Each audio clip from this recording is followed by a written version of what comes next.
one of my biggest skills is to identify what's unique and incredible about people. So when I meet people, I see beyond the mind, beyond their limitation that they feel they have, and I see into their spirit and their heart. And so one of the things that I think people need to embody to be great at spiritual coaching or any sort of healing discipline is to really understand who and what they are, what their X factor is, how they show up and how they like to work. So every single class is designed to get people to a state where they feel uniquely authentic to how they want to show up. So the material is delivered and everyone will interpret that in their own way and show up in their own way. And we really encourage that.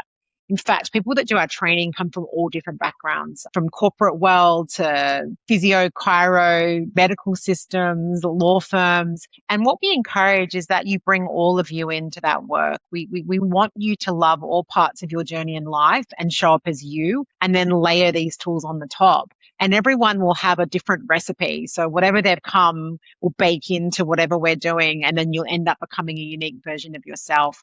And that's really what we're here to do, isn't it? Like become a unique version of us, to use all of our past experiences, both positive and negative, and mixed with some of this incredible spiritual wisdom to not only up level, but then to, bake ourselves into a unique recipe that only us can replicate. And that's really what embodying this work is. It's really understanding who you are and then us just giving you those extra ingredients to finish. And when you get to the end, it's quite an extraordinary picture to watch people work in their X factor and in their brilliance.